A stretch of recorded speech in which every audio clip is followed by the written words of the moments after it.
Hello everyone, this is Nikita. और जो भी 2026 के बैंकिंग एस्पिरेंट्स हैं वो अभी तक ये जान तो गए होंगे कि 3 सब्जेक्ट्स हमारे रहते हैं, इंग्लिश, क्वांट्स और रीजनिंग।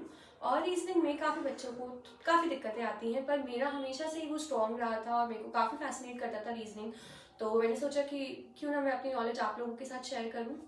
तो पहला टॉपिक हम ब्लड रिलेशन करेंगे और पहला क्वेश्चन आपकी स्क्रीन के ऊपर ये रहा। इससे पहले कि हम क्वेश्चन स्टार्ट करें, जो चीज़ मैं आपको इम्पोर्टेंट बताना चाहती हूँ ये बहुत बेसिक क्वेश्चन है। ये एक्सपेक्ट मत करना कि ये आपके एग्जाम में आएगा, क्योंकि ऐसा क्वेश्चन एग्जाम में नहीं देखने को मिलेगा। ये बस इसलिए है कि ताकि आप लोगों को एक आइडिया मिल जाए कि क्वेश्चन को अप्रोच कैसे करना है। तो स्टार्ट करते हैं। और एक चीज़ और कि मैं फीमेल के लिए पॉजिटिव यूज करती हूँ, नेगेटिव मैं मेल के लिए यूज करती हूँ, ठीक है। और इस बेसिस पे मैं अपना डायग्राम बनाती हूँ। फीमेल के लिए मैं पॉजिटिव यूज करती हूँ, मेल के लिए मैं नेगेटिव यूज करती हूँ, और इस बेसिस पे मैं अपना फॉर्मूला बनाती हूँ। चलो आगे देखते हैं, क्वेश्चन पढ़ते हैं। सबसे पहले क्वेश्चन हमें क्या कह रहा है? सबसे पहले क्वेश्चन कह रहा है कि A is the brother of B. इस क्वेश्चन से हम क्या गैदर कर पा रहे हैं, आप लोग मुझे बताओ। A is the brother of B, इसका मतलब ए जो है वो ब्रदर है। ये पता लग गया कि ए जो है वो ब्रदर है, मतलब कि वो मेल है। तो जो हमारा ए है वो ब्रदर है, इसका मतलब कि मेल है। किसका ब्रदर है? बी का ब्रदर है। तो हम एक ऐसे लाइन डाल देंगे और बी यहाँ लिख देंगे। इस लाइन का मतलब है कि ब्रदर है या सिस्टर है, मतलब सिबलिंग्स है। इस लाइन का मतलब ये होता है। तो A is the brother of B, और ब्रदर के लिए क्योंकि वो मेल है हमने नेगेटिव यूज किया, जैसे मैंने आपको पहले बताया था, और फीमेल के लिए हम पॉजिटिव यूज करते हैं। हमें बी का जेंडर अभी नहीं पता, हमें बस ये पता है कि ए जो है वो बी का ब्रदर है।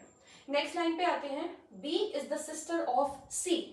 इसका मतलब क्या है? बी जो है वो कौन है? सिस्टर है। और किसकी सिस्टर है? सी की सिस्टर है। तो बी का जेंडर हमें पता लग गया, फीमेल, मतलब पॉजिटिव। तो बी जो है वो सिस्टर है, और किसकी सिस्टर है?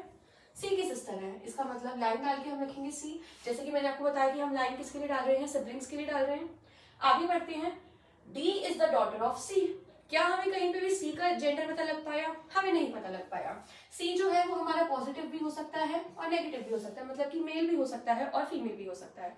नेक्स्ट लाइन से हमें ये पता लग रहा है कि D is the daughter of C, यानी कि जो डी है वो सी की बेटी है, और डॉटर है मतलब फीमेल है, तो मतलब पॉजिटिव है, ठीक है। तो ये हमारा डायग्राम बन गया। और एक बार ये डायग्राम बन गया तो कितना क्लियरली हमें अब सब समझ में आने लग गया कि ए बी सी आपस में भाई बहन है। ए हमारा नेगेटिव है, इसका मतलब कि मेल है।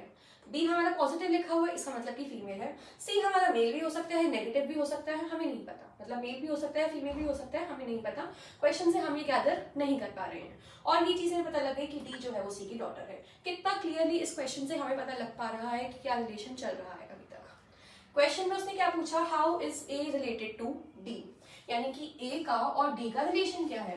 तो ये तो आप लोग समझ ही जाओगे कि ए जो है वो डी का अंकल हुआ, ऑफ कोर्स उसकी मम्मी या उसके पापा का भाई हुआ, तो मतलब उसका अंकल हुआ। तो ए जो है is the uncle of D. और डी और ए का क्या रिलेशन हुआ? जो डी होगा वो या तो नीस होगा या नेफ्यू होगा। नेफ्यू होता है हमारा नेगेटिव और नीस होती है हमारी फीमेल, मतलब नेफ्यू जो है वो हमारा मेल रहता है और नीस जो है वो हमारी फीमेल रहती है, इसलिए हमने इसको पॉजिटिव लिखा है और इसको नेगेटिव लिखा है। उसने पूछा ए का डी से क्या रिलेशन है, मतलब ए जो है वो डी का अंकल है। यही अगर उल्टा होता कि how is D related to A, यही क्वेश्चन में उसने हमसे ये पूछा होता कि डी का ए से रिलेशन क्या है, कि डी ए से क्या रिलेशन है, तो हम बताते कि जो डी है वो कौन है? नीस है ए की। तो आई होप कि आप लोगों को समझ आया होगा। मैंने अपना बेस्ट किया कि मैं आप लोगों को समझा पाऊँ। ये बहुत ही बेसिक क्वेश्चन है। अब हम अपना थोड़ा सा लेवल अप करते हैं और नेक्स्ट क्वेश्चन की ओर चलते हैं।